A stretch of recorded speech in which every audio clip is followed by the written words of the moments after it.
Hey, what's up everyone? My name is Danny. I hope you're having a fantastic day today. Welcome back to the channel where we believe in taking control of your finances to help you take control of your lives. So there's no denying that Apple has a wide range of popular products. And the Apple credit card is no exception, being a very popular credit card. But does that necessarily mean that it's a good credit card? Well, in my opinion, no. In my opinion, the majority of people should actually avoid this credit card. And in this video, we're going to go over 5 reasons why. Now, given the company's reputation on making their products look modern and sleek, it's no surprise the design that they gave their credit card. So of course, they applied the same principles to their credit card and made one of the sleekest, coolest looking credit cards out there. See, with a sleek and beautiful design, you are going to be tempted to whip this bad boy out every single chance you get just to try to show off how beautiful it looks, right? But that's going to be the very first problem and the very first reason why you should avoid the Apple credit card. You see, even though the card is really sleek and beautiful, there's only one place this card should really stay, and that's going to be right back inside your wallet. And honestly, it's a shame to have such a nice credit card and actually not be able to use it. But the thing is, technically, the Apple credit card can give you up to a 2% cash back on whatever purchases you make. But the catch is, to get the full 2% cash back, those purchases must be made through Apple Pay, which kind of defeats the point of having a really nice credit card in the first place.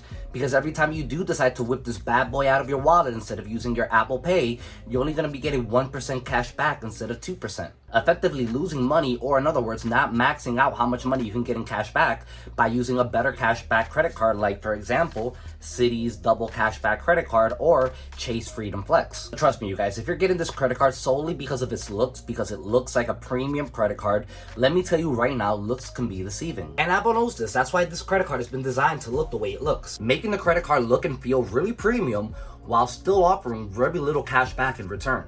Now, the second reason why I believe that the Apple credit card should be avoided is the fact that the Apple credit card kind of traps you or entices you into their environment. Now, truth be told, the majority of us are already inside of Apple's environment. I mean, don't get me wrong, Apple's a fantastic company and I really enjoy their products, but they're actually really good at making products that are designed to be used together. I mean, I literally edit my videos on an iPad, I record these videos on an iPhone 12, and I've had numerous Apple products throughout the years. Now, the reason that Apple does this is simply just to diversify and increase the earnings that they get from every single customer. With this, Apple's goal is for you to have an iPhone in one pocket and Apple's credit card in another pocket. And they do this by doing the same thing that they've always done, and that is making products that are really simple to use. See, the Apple credit card is actually really simple to use and manage. It's actually managed with an app inside of your iPhone or iPad.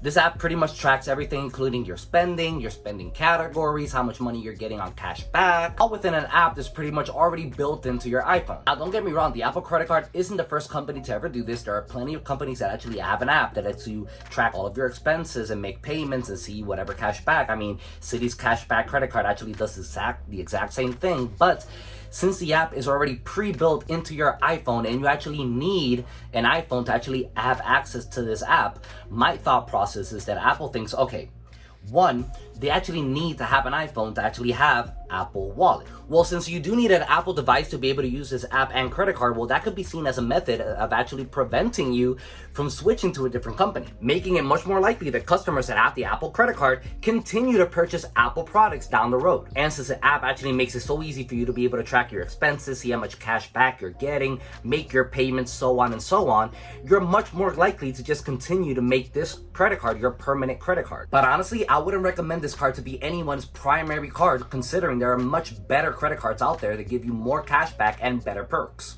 Now, the third reason why I think this credit card should be avoided, especially for people like me that have multiple credit cards, is the actual app itself. You see, while the app is great to track your spending categories, and your cash back on your Apple credit card, that's pretty much all it does. So if you're like me, that you have multiple cashback credit cards and you like to spread out your spending to actually get the majority of cash back possible, you're not really going to be able to do this with that app. It's really limiting since you only track that one credit card. If you're like me, that you have multiple credit cards to give you cash back and you want to spread out those expenses, but you still want to be able to track every single one of them easily, you might be better off using a website called mint.com. You see, with mint.com, you can actually track your expenses across multiple credit cards. And you don't need to have an Apple device to actually be able to use mint.com. Now, while I might admit that that one just might be me, I am a little bit lazier. I have a lot of things going on at one time, so I really don't want to be going to individual apps, checking every single one of my accounts. So I still see this as a negative because it's actually pretty limiting. Now, the fourth reason why I believe that the Apple credit card should be avoided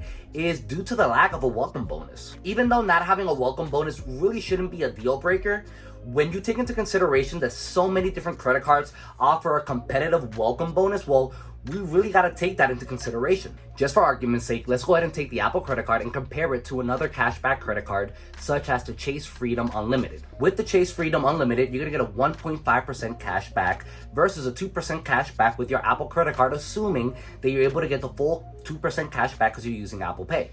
In a scenario where there's no categories in play, meaning that you'll either get 1.5% cash back using that Chase Freedom Unlimited, or you'll get the full 2% if you use your Apple Pay, right?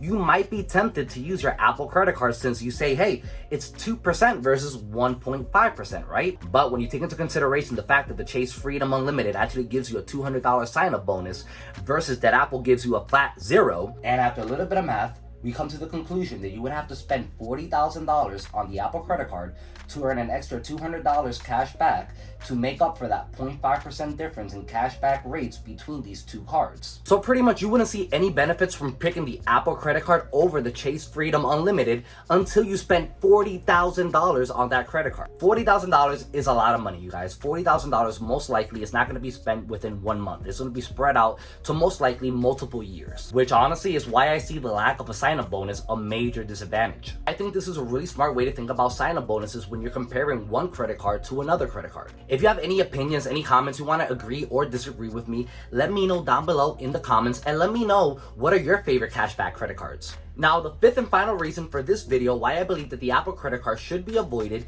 is the fact of subpar lending. Now, what I mean by this is that Apple has approved applications for their credit card with credit scores as low as the low 600s. Credit scores in the low 600s are normally classified as subpar lending. Now, every person's different and every situation is different, but normally somebody with a credit score on the lower side might not be as responsible with credit cards, even though they are working really hard to be more responsible or to actually increase their credit score. Studies have proven that people with lower credit scores might be more likely to be living paycheck to paycheck and actually struggle with their finances. And since it is likely that you're facing some sort of financial crisis, it's more likely that you feel the need to carry over a balance to the next month just to be able to make ends meet. Now, with the Apple app, you're able to see how much money you owe at any given time and see how much your monthly payments would be if you don't pay off your entire balance, which pretty much just normalizes the massive debt crisis that we have in America right now. Credit card debt should be avoided at all costs. If you watch any single one of my videos, you'll see that I mention this in every single one of my videos. Avoid credit card debt at all means possible. Interest rates on credit cards are just insane. Up to the date of me recording this video, interest rates on that Apple credit card can range anywhere from 10.99% all the way to 21.99%. Which is just insane. Even if you are able to qualify for the lower end of that interest rate, you should still avoid carrying a balance at all costs possible, because you're gonna end up overpaying for every single product that you buy. Not only are you gonna be overpaying for every single thing that you buy, you're never gonna obtain any sort of financial freedom if all of your extra money goes to Apple to pay for their interest rates. That's why I always recommend treat your credit card the same way you would treat your debit card. Always pay your balance in full every single month and never put any purchases on that credit card that you wouldn't be able to pay for with your debit card or with cash. Now, while on the surface, accepting applicants with a lower credit score might seem like a good thing, but in reality, all they're doing is enabling subpar credit users to accumulate massive amounts of debt, obviously making massive profits in the process. Now, I know, before you say a single thing, I know that Apple isn't the only company that's guilty of this. There are a lot of companies that do the exact same thing to make more profits. But for me, knowing that Apple's trying to get this credit card in the hands of pretty much everyone, even if you are a subpar borrower, while other companies like Chase and American Express require you to have a minimum credit score of 700 and above, just makes me feel like Apple is actively targeted the people that could be affected the most. It's thanks to practices like this and the lack of financial education provided to us why the credit card debt crisis has gotten so bad. But that's a completely different topic for a completely different video. At the end of the day, I guess business is business and profits is profits, but that's just a practice that doesn't really sit well with me. Now, instead of the Apple credit card, if you do want to see a better option for a better credit card with no annual fees, make sure you check out this video right here. But hey, you guys, let me know what you guys think about the Apple credit card down below in the comments. Do you agree with me? Is it just me? Am I paranoid? Who knows? But I would really love to hear you guys' opinions. And if you agree with me or you disagree with me because you actually like the Apple credit card, let me know down below in the comments what you guys think. Don't forget to subscribe if you haven't already done so. But anyways, you guys, thank you so much. Till next time.